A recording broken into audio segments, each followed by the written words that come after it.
Magandang kamalayan sa inyo lahat at naririto na naman tayo sa ating classroom, sa ating eskwela kung saan ay ito ay aking inumpisahan almost ilang linggo na or almost a month na yata, no? Itong Kamalayan Lifelong Learning Center. And this is online and practically I thought of this because noong ko pa talaga gusto mag-put up ng isang eskwelahan na kung saan ay pag-uusapan ko ang mga bagay-bagay na may kinalaman sa kamalayan. Kaya lang nga, during those times when I was looking for a place, I cannot enter the academic world in terms of, having it connected with a school. Kasi nga raw, they do not teach a subject called consciousness or kamalayan. So basically, it is not welcome. All right. So, ang ginawa ko ay instead, I put up a library, a Kamalayan library, wherein may semblance of a cafe. Pero actually wala akong business na cafe noon. I started it in Baguio. Pero meron akong 3-in-1. Kung gusto niyo magkape, pwede magkape. Pero the books were there. It was a real library. And the people would come to read. And somehow, that was where I actually started teaching consciousness o kamalayan. Alright, so it grew and it grew in terms of I transferred places. I managed the hotel and doon ko na nilagay yung Kamalayan Library inside a coffee shop. So naging talagang Kamalayan Library Cafe wherein I still continued teaching anyone who would actually drop by and want to learn any of the books that I had displayed there. Saan nga ay ito yung mga kanilang gustong matutunan when it comes to consciousness. All right. So, inagahan ko yung aking kuan because I wanted to know kung ano ang ating magiging signal, kung malakas. Anyway, I'd like to say hi to Che Chonko Santos. Uy, si Che.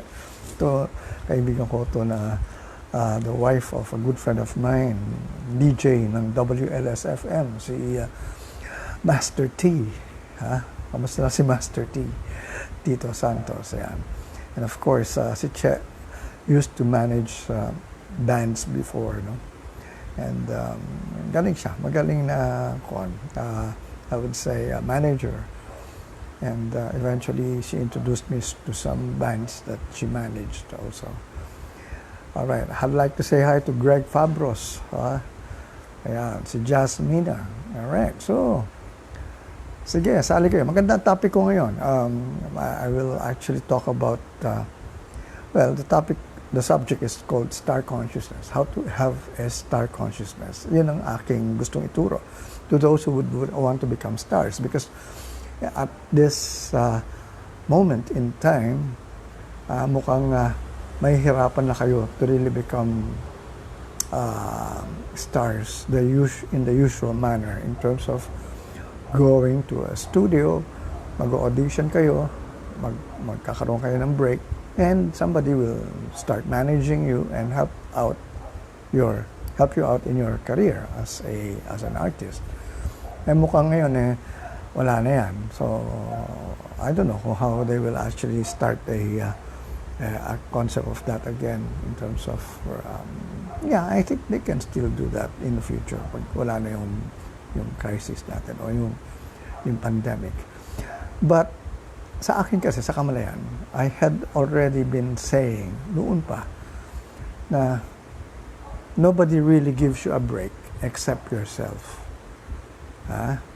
Kasi kahit nasabihin kong like me, I used to work for a record label before, a record company. And my job then was to help artists. But I could only help that much only, a little. Kasi most of the work, most of the things that should be done first, na kailangan na ayusin, ay manggagaling sa artist, gagawin ng artist. Ayusin na muna yung kamalayan niya.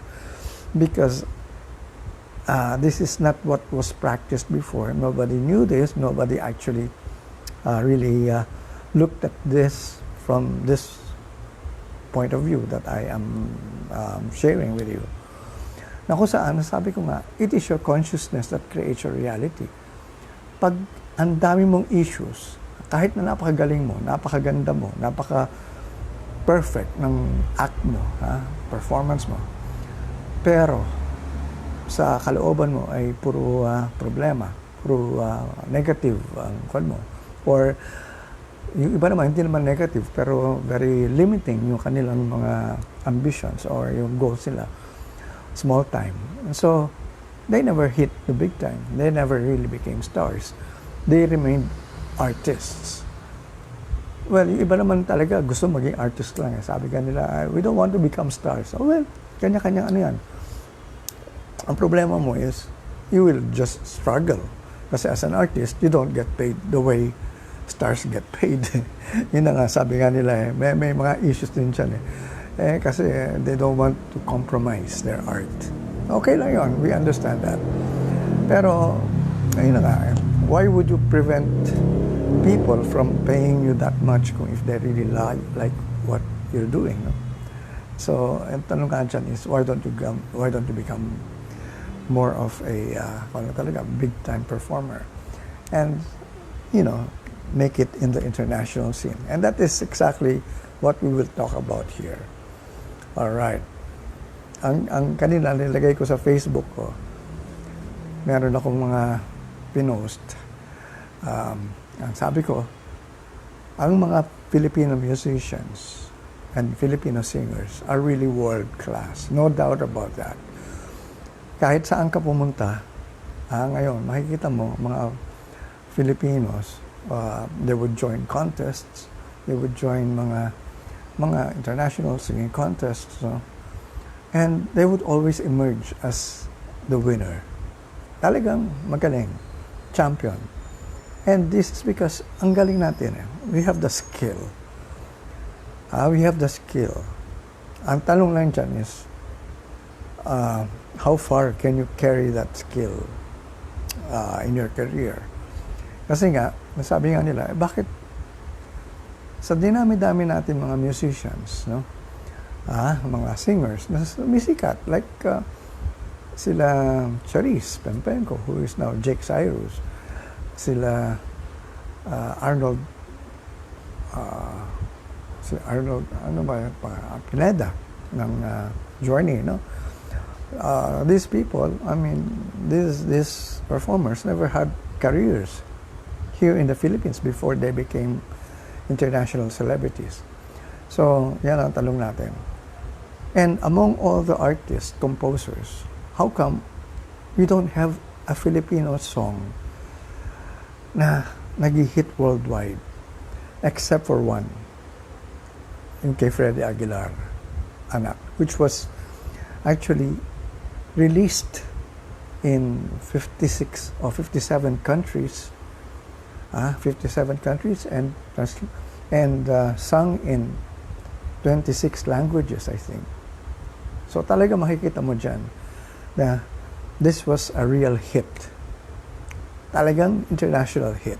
But how come now most of our singers are big time, like Lea Salonga are very well known in all the the international scene, especially in theater.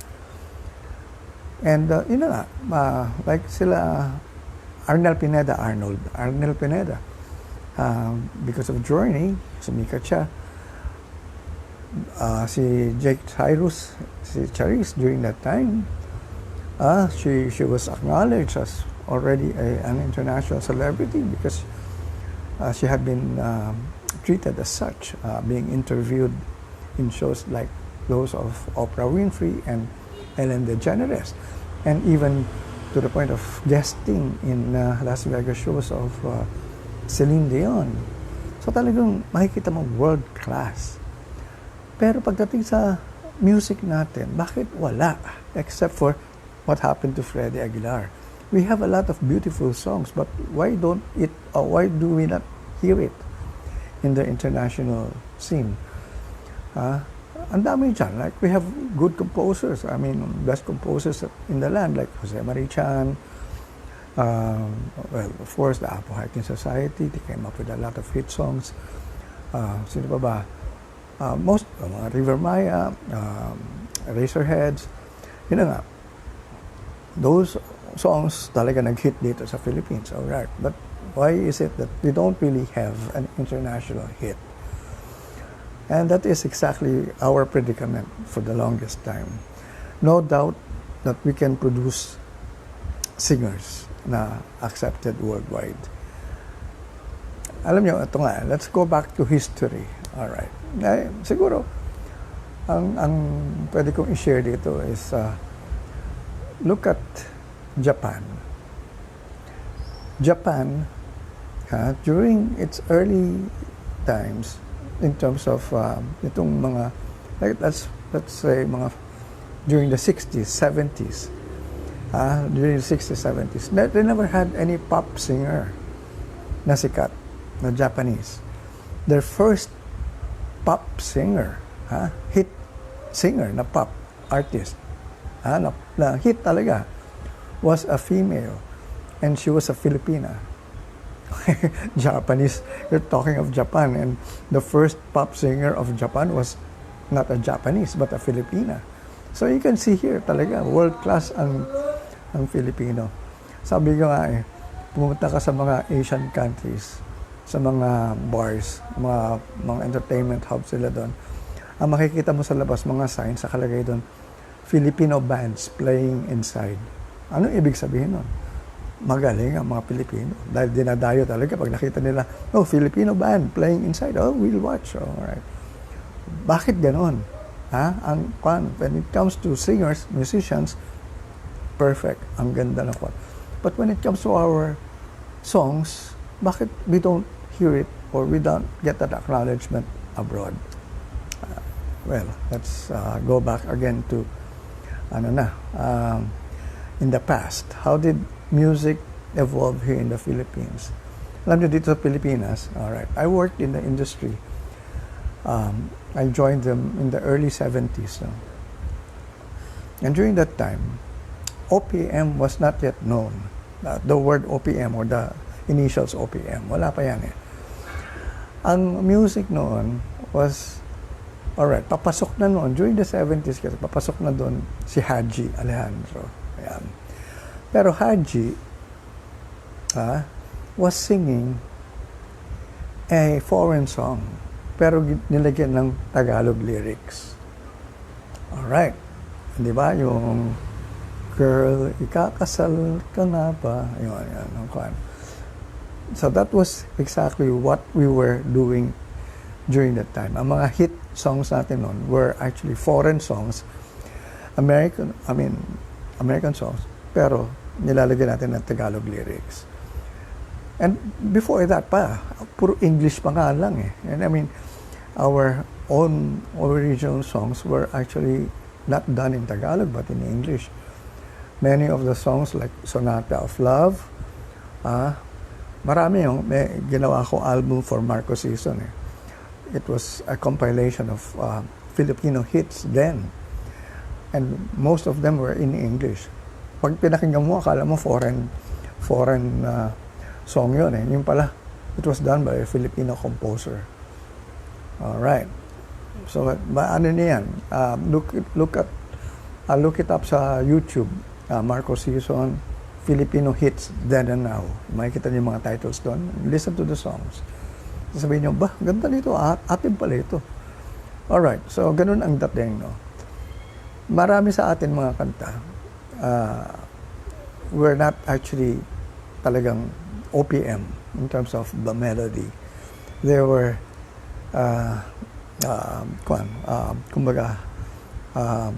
kinuha natin from the original song in terms of ginawa na lang natin ng Tagalog translation.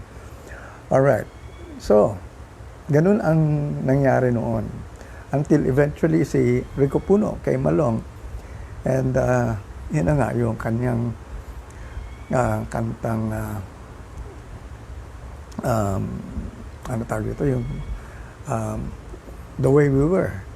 It is still not an original Filipino music, but nilagyan niya ng Filipino flavor. Tapos naglagay siya ng Tagalog lyrics, no? Yung sa luneta, namamasyal pa sa luneta. So, doon nagkaroon na lang interest sa music sa Filipino artist. During our time, I mean, I was then already involved. I was with Vico then. So, yun ang mga nangyayari na. Tapos, eto na, the Hot Dog came. Ayan, Hot Dog Band came with with their own musical compositions. Manila, ayan na, nagsimula na talaga. So, eto na, nagsimula na yung OPM as a genre of Filipino music, no? I mean, of course, when you speak of genre, marami diyang iba-ibang genre in terms of, we have what do you call this, folk, rock, jazz, dance music, ano pa ba, mga rock, ano pa, marami, no? Iba-iba. So during those times, so, halos sabay-sabay lahat ng mga genres na yun. May mga hit yan. Kanya-kanyang genre, may hit. So, sabay-sabay yan, nadidinig natin. So, we were actually getting a lot of music from abroad. And ito ang napansin ko. Alright. During our time nga, itong 70s and early 70s and 60s, 70s, 80s, many of our record labels never actually followed yung pagbabayad ng royalty sa mga foreign songs. We would do covers, kokopyahin natin, release it as our own. Like before nga, naalala ko niyan, meron tayong tinatawag na artist na Bunny Chanel. Yan. And there was a hit song. Kung anong hit sa Amerika, gagawa tayo ng local version. Pero palalabasin natin na foreign din. Yung pala, na-discover ng mga tao, si Helen Gamboa pala yon, si Bunny Chanel. So, ganun ang ginagawa natin noon. We were not able to really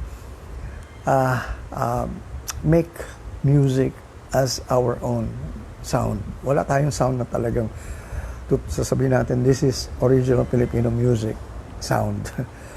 Not like pag sinabi mong ano ba mga may sound.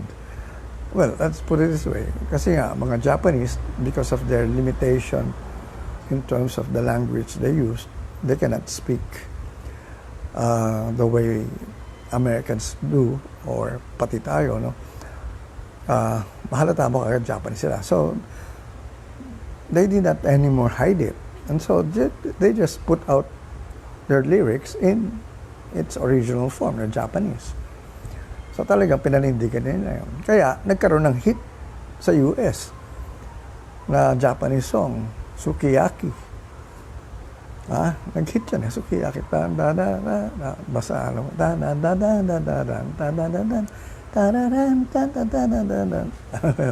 Anyway, ang daming gano'n, no? So, ito yung kwa natin. Simula ng pagbabago ng pag-compose natin ng sasabihin natin ating sariling musika. So wala tayo talagang melody na I would say on our own na inimbento. Wala tayong sariling sound. Wala tayong sariling niche, signature. Kaya hindi natin masasabi mo, ito OPM to, pag unang dinig mo. Kasi normally, hindi mo talaga ma-differentiate ang uso kung ano yung ginagamit na tugtog as against the Western hits. Ito nga ang ito ang sikreto Alright. Most of the hits that we had before sa local, were based actually from American hits. Kung walang hit sa Amerika, hindi tayo nagkakaroon ng hit. Ano ibig sabihin? Alright. Okay, siguro umpisa ko muna sa ano. Remember, during that time, nagko-cover pa tayo before I go to that. We would actually have this what we call mga covers. Yung ginagawa natin, yung kanina, binanggit ko nga yung kung ano yung hit sa Amerika, gagawa tayo ng local na cover. So, we were known for that as a copycat. Meron tayong sariling version, like may Elvis Presley of the Philippines tayo, may Matt Monroe of the Philippines tayo, may Perry Como of the Philippines tayo. You sound alike. We sound alike, eksakto. Yung si Jumides Maturan was our Perry Como of the Philippines. To the point na talagang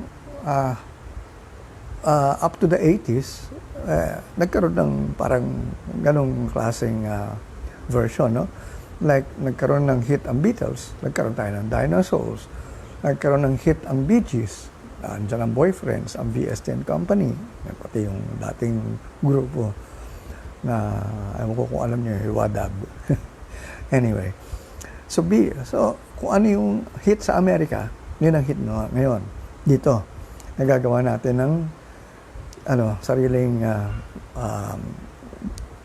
composition. Original na, ito na. Masasabi ko, ito na, nag-evolve na tayo. Let's say, noong 80s na. May sarili na tayo ng, hindi na ito cover.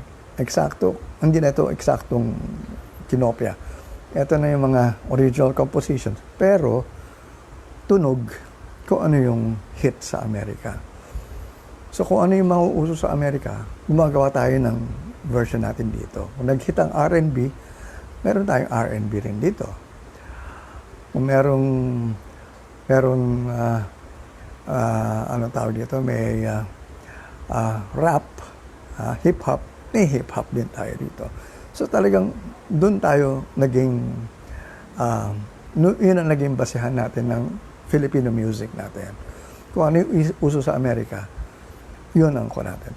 So ang tanong nga dyan is, bakit nga, ang gaganda naman na napupulos natin, bakit wala tayo sa international scene? Kasi nga, hindi tayo original when it comes to our sound. We just copied their sound and just put in lyrics na Tagalog or even, sabihin mo na English, pero done by a Filipino composer. So, sa US, hindi nila ina-acknowledge yun. As a matter of fact, I've worked with them. I've worked with a lot of I would say major global music companies, no? And they were telling me, how can we actually take you seriously? You just copied us. You just copied everything from us. Masakit pakinggan yun, but those were their words. So sabi ko, my God, talaga palang ang liit na tingin nila sa atin, no? So sabi ko, teka muna, bakit gano'n, no? Wala ba tayo magagawa rito? So, tinignan namin kung ano. And then, eventually, we came up with one that became a hit worldwide. And what was that? Okay, Freddie Aguilar. And who was Freddie Aguilar during that time? He was nobody. He was a folk singer. Well, of course, folk was a, worldwide musical, genre that everybody would know. But he came up with his own original song and style. And ang maganda kay Freddie kasi, alright, ito nga yung sinasabi natin you have to be unique, but you have to also be universal. When you say universal, ano ibig sabihin nun? Kasi nga, alright, yung kanta niya, may folk siya, pero maganda yung arrangement, so parang people loved it. And the song itself. Ang maganda kasi dito sa nito, sa nangyari kay Freddie, the song that he wrote was in Tagalog. Tapos it was his life story. Buhay niya yun. And the emotions were there. And everyone identified with it because everyone, all of us, were anak. Anak lahat tayo Naging anak tayo. Hindi tayo lahat nagiging tatay at nanay, pero lahat tayo naging anak. So, we identified with it. So, worldwide, they made their own versions of ANAK. They called it whatever word they would use for the word child. Sa iba nga, sa Spain yata, it was called niño or whatever. All right. Anyway, so, eto na yun. Ang tanong ko ngayon dito is, ano ba? Yeah, nag-hit siya talaga worldwide. It was the song was sung in 27 languages and distributed in 57 countries, I think. So, yun, talagang hit talaga. That is what you call a hit. Many of our local songs really were hits locally, pero not international. I don't know kung meron man talagang nag-sell na malaki sa ibang country. Sayang nga, we could have really started really that from when Freddie Aguilar already made it big. Sana kung sunod-sunod na.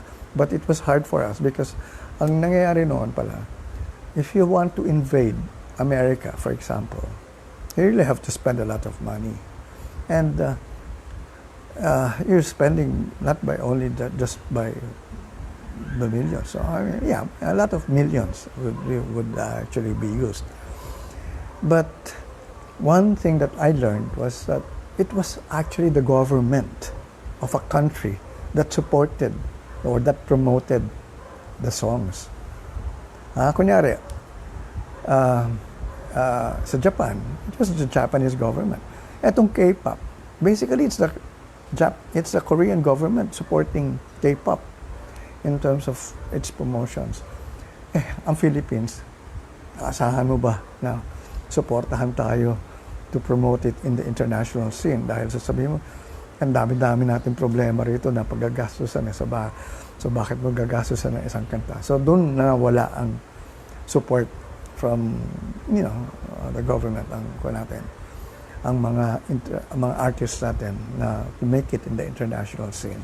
And that is exactly why we don't have any international hit after Freddie Aguilar. Yun yung talagang, I would say, akin lang yun, I mean, that's my theory.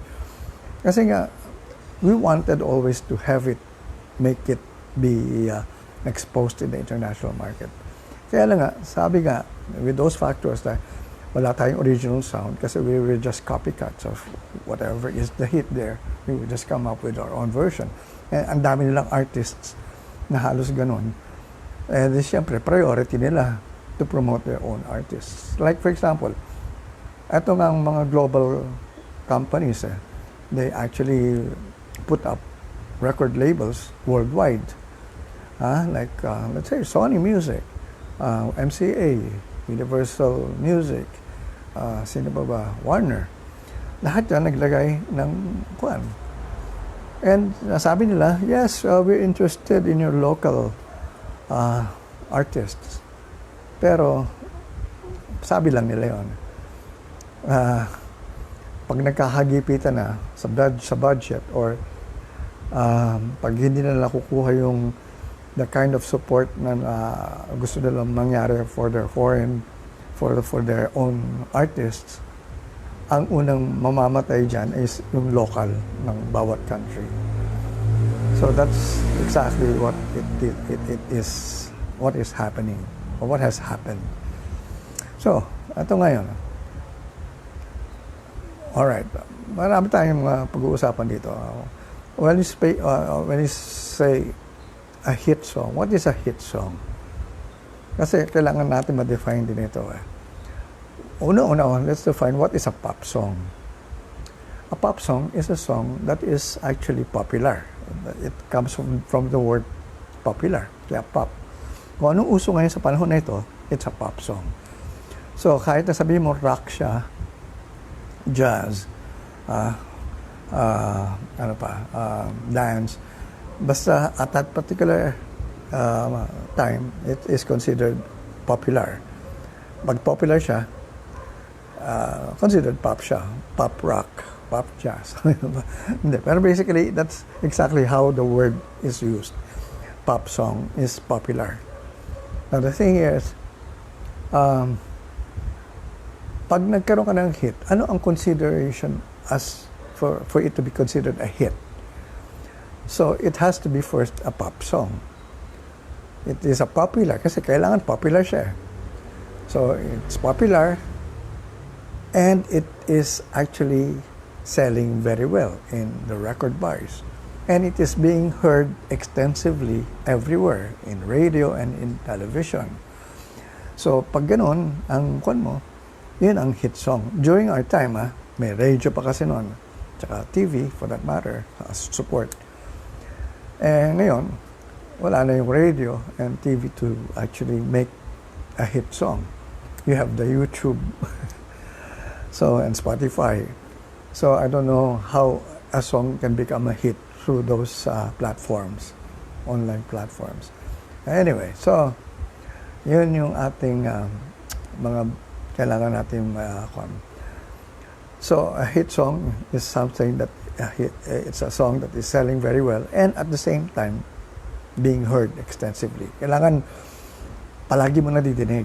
Hindi pwedeng sabihin mo hit song yan tapos hindi mo naman pala nadidinig. So, okay. Ano yung tinatawag na standard song? Kasi kailangan malaman din natin yan. Kasi many of the songs that we hear now were former hit songs in the past. And these are what we call now standard songs. A standard song, this is my definition, a standard song used to be a pop song that became a hit song siguro mga 3 years ago or even 5 years ago lang, and it is now being heard again. So sabihin yan, kasi kunyari nawala siya 5 years ago, it was a hit song 5 years ago or 20 years ago or for that matter 30 years ago. I mean, mga uso ngayon, mga karamihan sa OPM na nadidinig natin, karamihan pa rin na hit ngayon yung mga 30 years ago. So sabihin standards, yun ang mga tinatawag na standards. So a standard song used to be a hit song and is still being heard nowadays. So pag sinabi mong standard yan, alam mo, ang criteria dapat dyan is it was a hit song. Hindi mo pwede sabihin na it is an old song. It's just one of the cuts in the album. Wala yun. Hindi mo alam yun. Hindi mo nadinig and nothing happened there. You know, if you go to a record bar, many of the CDs there, or what do you call this, yung mga makikita mong naka for sale there, a lot of names there, a lot of artists there are unknown. I mean, hindi mo talaga alam kung ano yung tunog, kung ilan lang talaga yung hit doon. And so, yung tanong nga dyan is, yun na nga, paano mo ano ngayon kung ano yung mga hit dyan. So, you will just ask a record representative, I mean, yung mga sales girl. Na pag nagtanong ka sa sales girl, natanungan mo yung sales girl ng isang record label, siyempre, sasabihin lang niya, ito yung mga hits dun sa mga produkto nila. So, hindi nila babanggitin yung sa ibang mga. And that was the old way of selling. You know? Ngayon, wala lang record bars. So, again, ito na yan. Compositions. Like, okay, I grew up, during my time, remember, sa America, I was exposed to my father's music. And my father was listening to songs that were made hits by, or that were hits by singers like sila Dean Martin, sila Jerry Vale, Matt Monroe, Perry Como. For the matter, during my time, sila Cliff Richard, mga ganyan. All right. But if you would actually really listen and take note of the language, the language that was used, many of them were Italian songs. Like Volare, yung kay Cliff Richard, yung Ti voglio oculare, Ano pa ba? Ang daming mga kanta, no? Ang gaganda eh. O, ano eh, I forgot the others. But many of them were Italian songs. So Italian composers were really good at it. And European, no? But, yun nga, they were able to sell it in the U.S. I mean, not exactly sell it in the U.S. Kasi most of the Italians migrated to the U.S. And so you had Italian migrants who actually became composers during that time in America. And they actually used their own language. And then, they recorded them and made them big hits during that time. And worldwide, I would say, even here, even with me, na-appreciate ko yung mga kwan. And so, ang dami natin ginagaya talaga. And so, pero ito nga tanong dyan is, alright, I don't want sana to use this as an example because he's a good friend of mine. Kaya na nga, may nagtanong kanina sa akin kasi nga, sabi ko nga, only Freddie Aguilar's Anak became an international hit. And then somebody actually texted me dun sa post ko. Ang tanong niya is, isn't Beautiful Girl by Jose Marie Chan an international hit? I don't think it became, no? I was with Universal Music then, and I never heard it really become an international hit. Locally, yes, it sold a lot.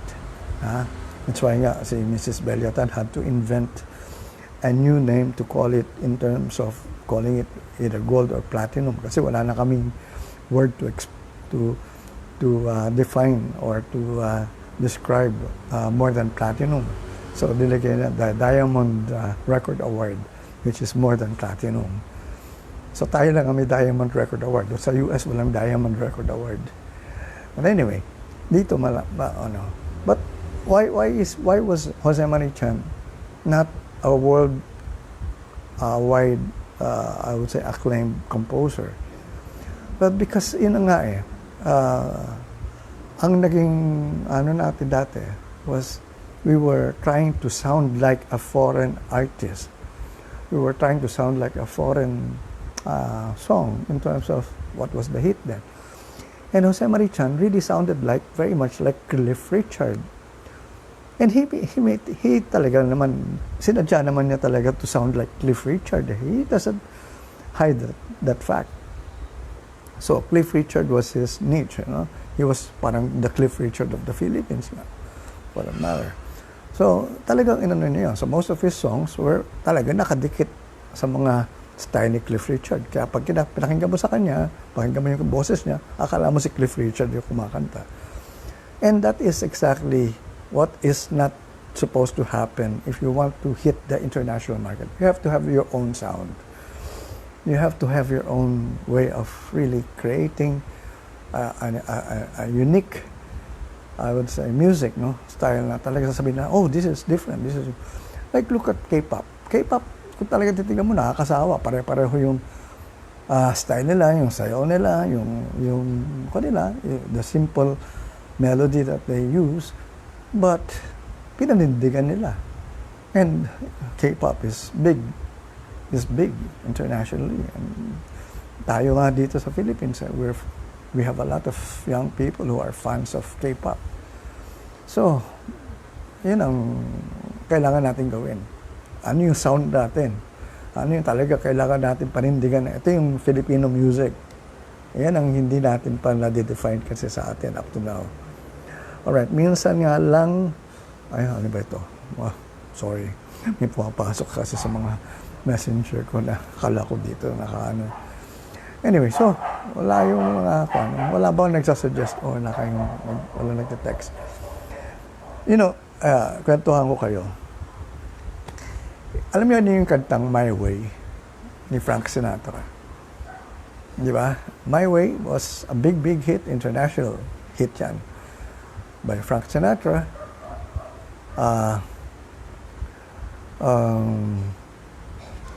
Ang tawag dito,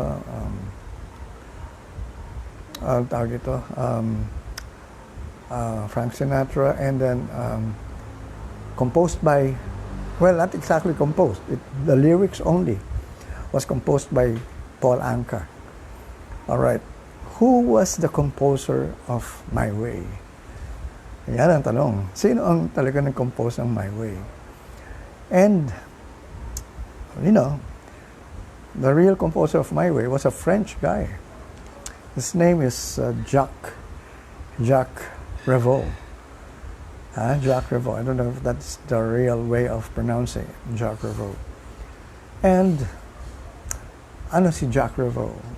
Actually, he actually had it recorded, a song that he called Comme Habitude. I don't know how to pronounce it in French. Comme Habitude. Yan, Comme Habitude. Sung by Claude François. Ayan. All right. He recorded that song. Claude François recorded that song. Pero it never really became big in France. All right. Until, eto nga si Paul Anka heard it and talked to the composer and asked for the permission of the composer for him to be able to put in American or English lyrics to the same song, na Comme the Habitude. Look it up in YouTube. Maririnig niyo doon makikita niyo yung original singer of Comme Habitude. And he never really became big. I would think so. Pero when Paul Anka recorded that song, had Frank Sinatra recorded it, when Frank Sinatra recorded that song, it became a big hit, super big hit. How? Yan ang tanong eh. Bakit hindi nag-hit sa France? Taga doon yung composer. Pero nag-hit sa US. And worldwide for that matter. And, nakakatawa eh. Because when I look at the story of si Jacques Revaux, so, he was just a simple composer in France. And one time, he met Frank Sinatra. And ito nga eh, they met. He never even had a photo he never had a photo together with Frank Sinatra. Imagine, no? Ikaw yung composer, tapos sabihin mo, this is my artist, an international acclaimed hit artist. And then, wala siyang photo. But anyway, so, story nila. But what I want to say here lang is, bakit nag-hit kay Frank Sinatra yung kanta? When it was the same melody. Although yun na nga, nagbago lyrics. Alright. So dito ko lang pinapasok yung kamalayan eh. Alright. Kasi kung kamalayan, kung nasa consciousness ng artist ni Jacques Revaux na magiging superstar or magiging bestseller yung kanta niya, dapat bumenta lang malaki sa France. Hindi eh. Pero bakit kay Frank Sinatra bumenta? Pero it was, I don't know if the changing of the lyrics had something to do with it. Pero I'll cite another example. Dito, locally. Yung kanta ni Benny Saturno na sinali niya sa Metro Pop. Be My Lady. Be My Lady was sung by an unknown singer na kinuha ni Benny as interpreter. Martin Rivera was also part of that particular Metro Pop during that time, singing another song. But when Martin Rivera heard the song of Benny Saturno, what he did immediately was to talk to Benny Saturno, or for that matter, to his record company, and then asked the record company to ask permission from Benny Saturno to give him the song. And yun na nga, nag-hit kay Martin Rivera, Be My Lady. Whereas dun sa original singer, hindi siya nag-hit. So, ang aking kwan is, kamalayan nga talaga. Kaya kung ako ay isang composer, maghahanap ako ng isang singer na magandang kamalayan para talagang makita ko mag-hit yung kanta. Kasi kung ang kamalayan niya ay small time, negative pa, kawawa naman yung kanta ko. O, yan ang tip ko sa inyo. That's why star consciousness is my contribution to this kind of way of really making you outstanding in terms of what you're doing. Kasi naaawa ko karamihan sa mga artist ngayon, maraming composer, maraming singer na hindi sumisikat, or pag sumikat man sandali lang. Pero bakit gano'n, no? Samantalang pwede mo naman talagang remember, it's our consciousness that creates our reality. So definitely our consciousness can really help us in terms of our dreams.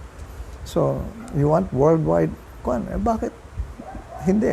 Di pag-usapan natin yan, magtulungan tayo. If you want to ask for my help, I can help you out. Ako naman, sabi ko nga, again, my premise is, my quote palagi is, nobody gives you a break except yourself. That means it is your consciousness that will help you, make you very successful. All right. So, hi, Judeline Garcera Homo is watching. And si Sani Azores, kamusta ka na, Sani? And eto si Vince Borromeo, ewan ko bakit hindi na makuha itong aking video. Na kung saan ay, pag ako ba nagla-live, hindi lahat nakakapanood. Samantalang he's a friend of mine sa Facebook. Hindi raw niya makita yung video ko. And I'm live right now. Ito nga, siguro ang Facebook talagang nilimit lang talaga yung mga ilan lang ang pwedeng makakita ng aking video. That's why nga, I don't know, we have to really just promote it, whatever. Anyway, so that doesn't stop me from doing what I want to do. Kung talagang meron akong kailangan malaman na as to how to expand my viewership. Kasi I know if I have something like, I have 4,000 plus friends, but I don't know if all those 4,000 can really get to watch me. I'm lucky enough to get to have something like 10 or 20. So that means there is something that they do that make my the things that I do not available to everyone. So I don't know. But anyway, so kanya-kanya lang pa yan. I don't know later on.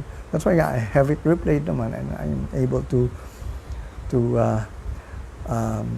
have it played sa mga walls ko uli. So, okay, tuloy-tuloy tayo dito. So, eto na yung natin. Nag-uusapan dito. Why is it that we cannot really now have this kind of momentum in terms of our music?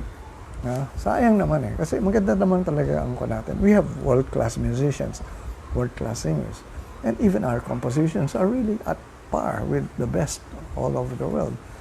And so this is something that we have to now sir, gawa kayo YouTube channel din. Meron ako YouTube channel din, kaya wala rin nanonood doon. Lahat ito, I mean, hindi ko na nilalagay sa YouTube channel to kasi nga I have other plans. Nasa Patreon ito lahat. Kasi sa YouTube walang bayad Yan na sekreto ngayon. Meron akong bayad, meron akong pinagkakakitaan through these videos of mine. Pero hindi sa Facebook at hindi sa YouTube, sa Patreon. Okay. So, lahat ito nasa Patreon, naka-ano to sa Patreon. And, yun na nga, if you want to catch many of my previous videos, well, just have to join Patreon and just have to pay. Meron naman dun iba-ibang prices Hindi naman malaki yan. So, meron isang $5 lang, ganyan. 5, tapos $10. Kasi by dollars dun Anyway, so yan. Okay. Tuloy-tuloy tayo sa ating programa. Ngayon, atong aking talagang topic for today ay may kinalaman nga sa nangyayari na bakit ang OPM natin hindi natin talaga nakikitang umuusad ng the way it should actually grow. Sabi ko nga, madami na akong rason kanina binanggit because basically we don't have a unique sound. We still haven't created that kind of a, sasabihin natin, para na lang mas matanggap, maintindihan nyo. Let's say, mga Latino, alam mo kaagad kung Latino yung style nila. Pag nadinig mo, uy, with their instruments pa lang, alam mo na, uy, Latino yan. With their arrangements. May ganun eh. Ha? Sa atin wala eh. Kasi nga, we have absorbed all the I would say the kind of I would say the latest in terms of technology, in terms of instruments, in terms of na nagagawa natin. Diyan tayo magaling talaga eh. Ha? Kaya nga tayo world class when it comes to our musicians because gayang-gaya natin ang mga original. Kaya nga most of the bands that we see in mga cruise ships are Filipinos because first of all they can sing it in its original lyrics which is English na tama ang pagbigkas, hindi katulad sa iba halata na they come from a certain country. So yun ang naging setback sa atin. Hindi tayo maintindihan sa tayo ko. Kala ng iba, we thought that was our music. We thought that was American. So we didn't know it was Filipino. Until doon lang nila makikita yung itsura, Pilipino nga. Alright. So, ang kwan nga dyan is, wala tayong sariling tunog, which is, sige, huwag na nating hanapan pa yan kasi gumawa na lang tayo ng sariling hit ngayon. Let's say, create a dance song, gawa ka ng isang dance move or dance step na pag nag-hit sa YouTube, nag-viral, worldwide, people might just come and then doon nila makakuha, this is Filipino. Okay. So, yun, baka doon natin magawa yung gusto nating makitang OPM na international. Kasi sa YouTube ka na lang talaga ngayon magkakaroon ng chance. Huwag mo nang asahan ng TV and radio. Ang radio, they don't know anymore what's going on. No? Mga FM stations, iba-iba na mga tugtugan dyan. No? They're not anymore following the latest trend now in the US. No? Nobody is doing that anymore. Unlike before, since kasi kami, like, ito pa yung kuha namin pala. Like, okay, I used to work with major international labels, music labels. So, kunyari kami sa Sony Music noon, when I was with Sony Music, ang hit noon, sa international, which was our artist also sa international artist namin, was Mariah Carey. I couldn't sign up Nina, for that matter, who sounds like Mariah Carey. I couldn't sound anybody who would sound like Mariah Carey. I couldn't get Regine Velasquez because, admittedly, during that time, ang idol niya was Mariah Carey. Ang sabi nga sa akin dun ng aking former A&R head, why will you get someone locally when we have the original in the US? So, tameme ako. hindi ko na magawa yung magkaroon ng R&B kwan. Except for, South Border. Kasi yung banda naman, okay lang. Pero yung somebody who would sound like the original artists that we have, hindi pwedeng gawin yon. Sino ba yung boss ko dati sa international, sa Sony Music? Peter Asher. Peter Asher was the other half of Peter and Gordon. Yung international, yung nag-hit noong mga kanta during the 60s, yung mga World Without Love. Yan.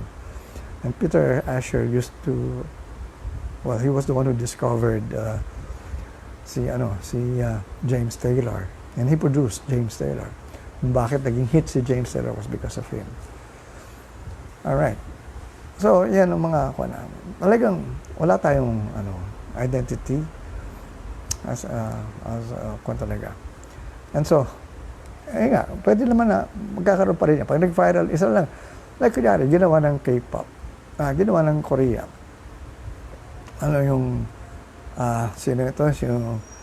Si Gangnam. Di ba? That was an international hit, Gangnam. Talagang kwan. So, yun, ganun. Pag nagkaroon ka ng hit na ganun. Pero, ito nga Again, sabi ko nga, if you want to promote, you have to get the government back you up kasi malaking expense yan Like, during that time when, alright, ito na yan during the Beatles, all of them were actually from, yung sound nila, yung the Mercy beat, which I consider the Beatles sound now. But it was actually the Mercy beat, no, from Liverpool. Yan, doon sila kung saan, nandun sila doon sa The Cavern, yung bar na where they used to play. Yun ang pinanggalingan ng karamihan ng mga bands who actually invaded America. And they became big in America. So when the Beatles became big, then started becoming big in America. Sumunod na dyan Rolling Stones, sumunod na dyan Herman's Hermits, sumunod na dyan lahat sila. That's why they call it the British invasion. They went to America, lahat sila, and they made it big in America. And that was what we wanted sana to make happen, to invade America. Kaya lang how can you invade America? For that matter, kung wala kang pera, gano'n kalaki. Like Julio Iglesias. When Julio Iglesias tried to actually promote himself, he actually spent a lot of money. And I think he also had the support of his country. Or for that, basta mayaman si Julio because of his hits already from where he came from. But he really spent a lot of money promoting his songs in America, and he got celebrities, superstars to be associated with him, and that's how he started. Ganun gagawin natin. Lea Salonga, sayang she already had that momentum. Nag-hit na siya sa Miss Saigon, and she was given an album. I don't know kung Warner Music ang gano'n. Kaya lang, hindi nila nabigyan ng hit. I don't know why hindi nag-hit si Lea. But if Lea became a hit, yun na nga. Na siya. International recording artist sana siya sa, kasi if you make it big in America, sabi, make it big in New York, can make it anywhere. So yan ang mga bagay na nangyayari. Kung saan ay bakit tayo hirap na hirap pa at this point in time. And many of those na nakikita ko nga who are doing a lot of things to really promote OPM. Alright, one thing really is needed. Make a big hit first in the Philippines. Make it talaga super big first. Kasi like Freddie Aguilar, nanotice lang naman si Freddie Aguilar because it was big in the Philippines. Hindi naman siya manonotice kung it never really became big in the Philippines. But when it became a big hit, ito nga ang nakakataka. The exposure of Freddie Aguilar only was in the Metro Pop. Hindi pa siya ang nanalo. Ang nanalo was the one of Ryan Cayabyab, yung kay ganda ng musika, ating musika. Pero ang nag-international hit was kay Freddie. Hindi, unang naging hit talaga dito was yung kay Freddie, no? As a matter of fact, immediately after the Metropop, radio stations were already calling me up. I was the one in charge of the promotions of Vicor noon. So they were calling me up to ask for the single of Freddie Aguilar's hit. I even remember si Mike Enriquez. Mike Enriquez used to be the station manager of DWBL then. And DWBL was the number one pop station in Metro Manila then, no? Number one pop station, pero they were on AM pa during that time. Hindi pa usong FM noon. Ang mga pop music noon were on AM. Wala pang FM noon. So, si Mike Enriquez was the station manager of DWBL. Kaya si Mike Enriquez, ang problema mo kay Mike Enriquez, he will only play you if you already became big or you were already a hit made by other radio stations. He will not break a song. He will not start helping you out na unknown ka. He will only play you pag hit ka na. And so he called me up right after the Metro Pop. Sabi niya, Tato, galit na galit eh. Bakit wala pa akong kanta ni Freddie Aguilar? Sabi ko, bakit? Hit na ba? Oo, hit na. Hindi pa eh. Bago pa lang eh. Di ba, gusto mo pag hit na? Hindi, hit na. Padala mo na ako rito. Ay, ayun. Di, wala na akong ginawa. Kundi, magpadala na nga. So that's how it was like. Make it big first in the Philippines. Ang problema is, how will you now make it big? Siguro, mag-viral ka na lang. Ako nga, sabi ko nga, I will just, look into, if I would try to help out someone. Gusto ko yung mga nagba-viral na. Kasi, andun na sila, andun na yung momentum nila. That means, their kamalayan who already had put it there already. So, all you have to do is just continue really working on their consciousness talagang to go beyond YouTube and yung mag-viral and become a real established And ang kwan dyan is, make it big. Talagang, kasi dito ngayon, kung sa radyo, wala na kasing katulad ko eh. Hindi ako nagbayabang, pero kasi ako, nakikipag-away ako sa mga station managers, no, at saka mga DJs, no, para lang tugtugin ng mga kanta ko eh. Kasi many times, they don't actually want to play new songs eh. Ito nga ang aking kwan talaga rito, madalas ko sinasabi. The last people to know what would become a hit are people from radio stations. Kasi dati, ang basihan nila ng hit, no? Like there were stations who would break the hits. Yes, there were some stations who would break the hits. Pero they were only following the hits from the US. Pag wala sa top 40 yun, they do not actually release it here. So, again, ganoon pa rin ang kanila. So, kailangan big American top 40 muna ang kwan mo, pasihan mo para mag-hit ang isang kanta. Now, the thing is, sa local, walang American top 40, kaya mas hirap magbigay ka ng, mas hirap kang makapenetrate sa radio stations dahil sasabihin nila, we don't know what will become of that. Kasi pag hindi ka nag-hit, masisira ang rating namin. Ganon ang reklamo ng mga stations sa amin na sayang lang daw yung oras. Tumugtog sila ng isang kanta na hindi naman nag-hit. Lumipat lang tuloy yung nakikinig sa estasyon nila sa ibang radio stations. So, yun ang call mo. Kaya kailangan meron kang credibility na pag sinabi mo, mag-hit ito, and that trust, no? That they know, they trust you, that it will really become a hit. Kaya pag may record ka ng ganon, they will already welcome you anytime na sasabihin na, sige, basta sinabi mo, tiwala kami sa iyo, mag-hit yan. So, that's the only time they will play. Pero pag wala yung talagang katulad ko, kasi kadalasan they will just ignore you eh. They will say, sige, tugtugin namin yan. After one day, pag walang request dyan, through phone calls or text, they remove it from the playlist. Why? Because importante kasi sa kanila yung programming nila.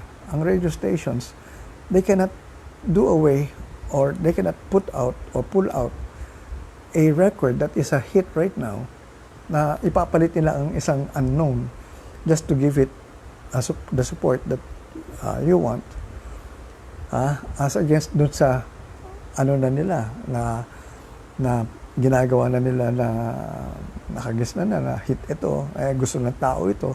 So why would we risk? Ganyan ang nila. Kaya nga, tatanggalin mo yung isang kanta na hit na yon, ipapalit mo ang isang bagong kanta na hindi kilala, nasasabihin mo, mag-hit yan. At pag nakumbinse mo, panalo ka. Pero pag hindi mo nakumbinse, sorry ka na lang, tanggal ka pa sa trabaho mo. Sabihin niya, bakit hindi ka nakakapag-hit ng mga local natin? And so that is exactly my risk every time I would actually discover a new artist. So maraming paraan kung paano mo mapapahit yan. So ngayon, madali na nga ngayon eh. Wala ka ng mga gatekeepers eh. Dati, ang dami mong gatekeepers sa mga radio stations. Yung mga gatekeepers, may mga programming director, yung mga station managers. Ngayon, lagay mo na sa YouTube. Pag pinick up ka, o di, yun na. So, lagay mo sa Spotify. Pag pinick up, yun na. Pero again, you have to be sincere. Ang tanong dyan kasi, ito sa Kamalayan kasi, why do you want to be in this business? Why do you want to be a recording star? Or why do you want to become a recording artist? Gusto mo lang sumikat? Kasi kung gusto mo lang sumikat, that is the most stupid reason that you will give me. Kasi hindi magiging sa consciousness mo, sa kamalayan mo yun. Hindi makakatulong. You are not sincere about what you want. Kasi pag hindi ka sumikat, ibig sabihin yan, iba na lang ako. Kasi gusto ko lang naman sumikat eh. So, hindi ka totoo. Kasi if you really love music, kahit sumikat ka o hindi, tuloy ka pa rin. Gagawa ka ng mga kanta, whatever. I mean, you will just continue playing, composing, performing. You will not say, kahit na pag wala akong audience, ayoko mag-perform. Walang ganun. Ito, kahit saan ka pumunta, kakanta ka. Kahit na libre, kakanta ka pa rin. Ayan ang talagang hinahanap kong artist na wala siyang kiyame. Na wala, kahit na walang nangyayari, nandun pa rin yung commitment niya sa art niya. Yun ang talagang misikat. Look at Freddie Aguilar. During that time, his songs were his life story. He was playing for his food. He ran away from home. Wala siyang ibang trabaho except to be a folk singer. So, kumakanta lang siya to make a living. So, yun, and he tried his luck. First time niya sumali, and he won. So, ang sabi nga nila, chamba. Hindi chamba yun. Walang chamba rito. It's all done because of what you really want to do. And so, ang nangyari dyan was because of, not by a stroke of luck. Walang luck dito, walang swerte. It is your consciousness that creates your reality. So, kung totoo ka sa kamalayan mo, kung totoo ka sa sarili mo, yun yung talagang magbibigay sa iyo ng power to be successful. You have to be sincere. You have to be originally, be happy with what you're doing. Hindi yung, paano na kaya ako sisikat dito? Kaya hindi ako masaya, hindi ako kasi napapansin. Hindi ka talaga mapapansin. Una, hindi ka na nga masaya. You know, who you are would create your outside reality. So, ang tanong dyan is, willing ka ba maging masaya muna? Tanggapin mo kung sino ka. Tanggapin mo yung mga ginagawa mo na maganda talaga. Walang luck. Kailangan walang luck sa iyo. And that is the time you really would now actually create, not attract, create all these breaks for you.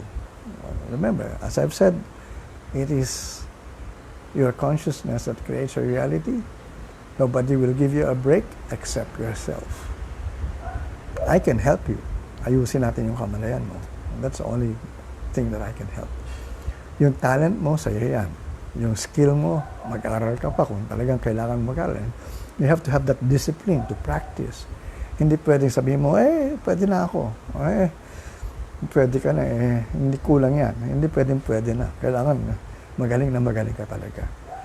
I have to look into your, attitude in terms of what you really want to do with your life.